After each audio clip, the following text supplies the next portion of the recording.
que eu quero só saber qual é a lombra. E eu não consegui mais ficar sem ele. O crack, ele se tornou tudo para mim. Tudo para mim. Eu não conseguia fazer mais nada. A minha prioridade se tornou o crack. Eu não queria mais nem cheirar pó. Maconha, eu abandonei na hora. Eu falei, o crack é o que eu preciso. O crack, nessas alturas, os meus filhos ficavam indo e vindo. Até então, uma família, ela tentou lutar pela gente. Eles tentavam lutar, só que a gente não conseguia. Porque quando eu me afundei no crack, quando eu conheci o crack, eu não consegui mais me dominar. Então os meus parceiros, eles me abandonaram. Eles saíram porque eu já estava sendo dependente. Agora eu já não era traficante. Agora eu era uma usuária. Então tudo aquilo que eu tinha, o nome que eu tinha, foi se acabando. Foi se acabando, porque eu não conseguia fazer outra coisa, a não ser ficar com o cachimbo na mão, 24 horas, era só dando ordem com o cachimbo. Então fui perdendo tudo, anel de ouro, cordão de ouro, moto. Fui perdendo posicionamento. E o muito interessante isso aqui, gente. A catraca, ela roda. Eu lembro que um dia eu estava lá em cima, e quando eu dei fé, eu estava nas ruas. Camandaraçúbia. Só que não estava já nas ruas. Olhando para um lado e para o outro, tentando me refazer, mas eu não tinha mais ninguém. Detalhe, você não tem amigo no mundo. Você não tem amigo do corre, você só vale o que tem. Quando você não tem mais nada, você não vale mais nada. Então não se iluda com os pássaros que batem no teu ombro. Eles vão bater até você ter para eles. No dia que você não tiver mais nada, todos eles vão virar as costas. Só que a minha mãe, ela nunca virou as costas para mim. Nunca. Todo mundo dizia, ô dona Noemi, por que a senhora não desiste? Por que a senhora não larga ela? Não adianta. Ela já saiu na manchete de novo. Poxa, a Hilda vai aparecer qualquer dia desse aí no jornal, morta. Minha mãe dizia, não, o que Deus tem para fazer na vida da minha filha vai ser feito. Por mais que eu não veja, mas o mundo vai conhecer o Deus, eu não desisto. E ela subia nos morros, nas vielas, e eu lembro que isso era tão poderoso. Eu preciso falar isso, porque tem uma mãe me ouvindo aqui, tem mães que vão me ouvir. Não desista. E ela subia na favela e todo mundo abria o caminho e dizia, vai passando uma crente, deixa ela aí, porque a filha dela está lá no morro, lá em cima. Acredita que ela passava óleo de unção? Ela fazia tantos atos proféticos. E ela batia no meu peito, eu desnorteada, drogada mesmo. E ela batia no meu peito e dizia, Hilda, tem uma promessa de Deus para a tua vida. Eu dizia, mãe, não tem mais nada para mim nessa vida. Eu não tenho mais nada. O que eu tenho é isso aqui. O que restou para mim é isso aqui. Mas sempre ela liberava uma palavra dizendo, filha, Deus vai te resgatar. E um belo dia na Cracolândia, onde eu estava, um terrível dia, meu irmão chegou até a mim e falou assim, vamos no hospital. Eu não imaginava o que estava acontecendo. Ele disse, vamos no hospital, que a mãe está mal. Quando ele falou aquilo, as minhas pernas, elas tremeram, porque a minha base era ela. Porque meu pai não entendeu o que aconteceu, ele não conseguiu compreender. Porque para ele foi doloroso. Ele criou a gente debaixo, sabe, de muita palavra. Como meu pai era sim, sim. Meu pai é um homem direito. Então ele ensinou para a gente comprar e pagar. E agora ele tem uma filha que rouba. Uma filha que tem mais de 27 passagens na delegacia, que saiu no jornal por sequestro várias vezes.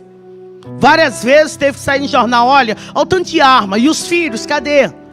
Isso para ele não suportou, então ele rejeitou. Então só tinha minha mãe por mim. E quando eu cheguei naquele hospital, ela estava dando seus últimos suspiros. E ela com o aparelho nela, em cima dela. E ela dando os últimos suspiros. Eu lembro que ela virou o rostinho para a minha direção. E com a mão assim, para o meu lado, ela fazia assim. E olha que ela já estava há dias. Ela entrou em coma por 3 vezes. Calma na súbia. Mas ela estava me dando um sinal ali daquele dia. Ela fazia assim com a mão. Ela não conseguia falar, mas ela estava fazendo um sinal. E eu lembro que os aparelhos foram apitando. E os médicos vieram para cima e tentaram fazer. Ela teve parada cardíaca e se foi. E eu perdi a minha ajudadora. E eu perdi a única pessoa que tinha coragem de enfrentar o mundo inteiro. Porque quando alguém dizia, não tem jeito, ela dizia, tem jeito. Porque o meu Deus, Ele é poderoso. Tem jeito para Hilda. Meus sonhos se acabaram ali. E eu queria um abraço, mas eu não tinha. Eu escutava dentro daquela sala. Ela se foi por culpa sua, de tanto desgosto. Eu queria alguém para abraçar, mas eu não tinha. Não tinha força. O pior foi o velório. Porque eu não tive acesso. Eu tive que ficar longe. Porque os meus irmãos não compreenderam. Eles não entenderam o que aconteceu. E eu gritava lá no portão, eu gritava, deixa eu ver ela. E eu pensei, o que eu tenho agora? Meus filhos não estão comigo. Meus filhos vivem na casa de um e de outro, em abrigo. A galera que eu tinha me abandonou. E a única pessoa que eu tinha que me amava, que eu sabia que me amava, era minha mãe. E agora ela está sendo enterrada. Eu falei, eu vou ser pior do que eu fui. Agora que eu vou fazer muito mais. Eu vou fazer o dobro de tudo errado que eu fiz até hoje. Eu fiquei com mais ódio de todo mundo. Eu comecei a tramar coisas a respeito da minha família.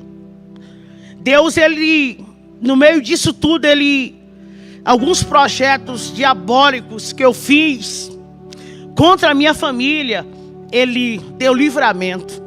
Eles ouvindo aqui agora, eles sabem disso.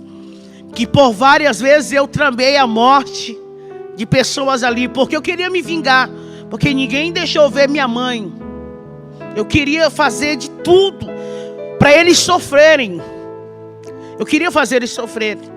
Eu lembro que foi mais de 5 vezes que eu arrombei a residência do meu pai. Várias vezes. Outras vezes eu ficava só dando sinais para alguns entrarem. Mandassúbia. Mas eu pensava que estava no fundo do poço. Eu não imaginava que tinha mais coisas ainda tristes para mim viver. Como eu já disse, eu estava sem ninguém.